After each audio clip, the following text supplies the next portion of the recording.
बिहार में अब जहरीली शराब पीने से मौत होने पर परिजनों को मुआवजा मिलेगा और मुख्यमंत्री नीतीश कुमार ने बड़ा ऐलान कर दिया है।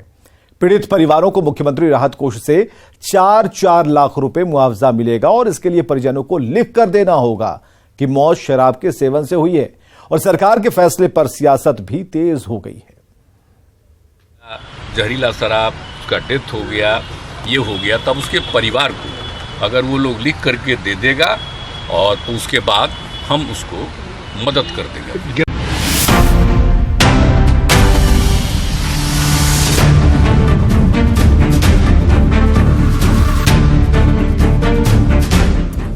बिहार में लगातार जहरीली शराब से हो रही मौत को लेकर राज्य सरकार ने बड़ी घोषणा कर दी है। मुख्यमंत्री नीतीश कुमार ने ऐलान किया है कि जहरीली शराब पीकर मरने वालों के आश्रितों को बिहार सरकार 4 लाख रुपए का मुआवजा देगी। मुआवजे की राशि अप्रैल 2016 से अब तक दूषित शराब के सेवन से मारे गए लोगों के आश्रितों को मिलेगी। इसके लिए परिजनों को लिखित तौर पर प्रशासन को देना होगा कि मौत शराब के सेवन करने से हुई थी और वो कह दे कि साहब हम लोग शराबबंदी के पक्ष में हैं और जहरीला शराब पिए हैं, ये दुख की बात है और हम लोग भी प्रेरित लोगों को करेंगे कि मत पियो।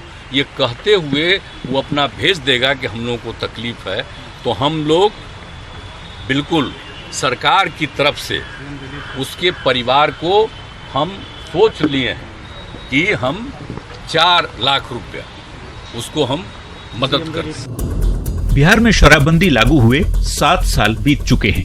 इन 7 सालों में 243 लोगों की मौत हो चुकी है। ये सरकारी आंकड़ा है। 2016 से अब तक के आंकड़े देख लीजिए, समझ आ जाएगा कि बीते 1 साल में ही 193 लोगों की मौत जहरीली शराब के सेवन की वजह से हो चुकी है।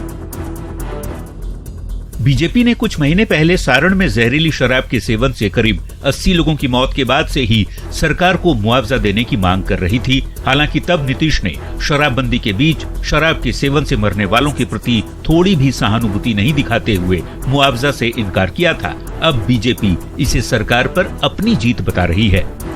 नीतीश कुमार जी को तो ये 8 महीना पहले तय करना चाहिए था। आज हम संघर्ष करते रहे, जो बिहार के लोग मर रहे थे इसकी चिंता नीतीश बाबू को नहीं थी, चिंता कराने के लिए भाजपा ने मजबूर किया। ऐसे में मुआवजे की घोषणा के बाद भी सवाल उठेंगे। सवाल ये कि मुआवजा मिलेगा तो क्या शराबबंदी पर सवाल नहीं उठेगा? न्यूज़ 18 के लिए पटना से शैलेंद्र कुमार के साथ ब्यूरो रिपोर्ट।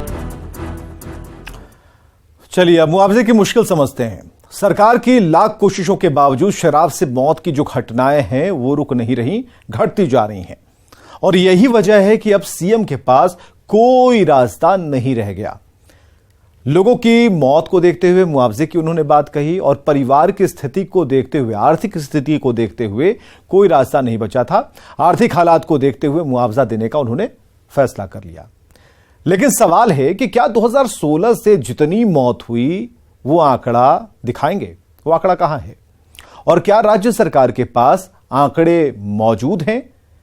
जिनकी मौत हुई उनकी पोस्टमार्टम रिपोर्ट कहां है? और अब तक जितनी मौतें हुई हैं जहरीली शराब कांड में, उसकी रिपोर्ट क्या भविष्य में जारी की जाएगी? कहीं चुनाव को लेकर तो नीतीश ने रुख नहीं बदला, यह भी सवाल है। खैर, इससे भी बड़ा पेंच है कि वो शर्त जो मुआवजे के पहले माननी होगी, पीड़ित परिजनों को देना होगा डीएम को एक पत्र और पत्र में शराबबंदी के समर्थन की बात लिखनी होगी। जहरीली शराब कहां से ली गई यह भी उस पत्र में बताना होगा। 17 अप्रैल 2023 से पोस्टमार्टम रिपोर्ट आवश्यक हो जाएगा। किसी के कहने से काम नहीं चलेगा, पुलिस मान नहीं लेगी, पुलिस अपनी तरफ से जांच करवाएगी। जिला प्रशासन की रिपोर्ट जब आ जाएगी, उस रिपोर्ट के आधार पर सत्यता पाए जाने पर मुआवजा मिलेगा। तो बहुत से लोगों का तो पोस्टमार्टम ही नहीं हुआ, इनका मतलब उनके परिजनों को मुआवजा नहीं मिलेगा।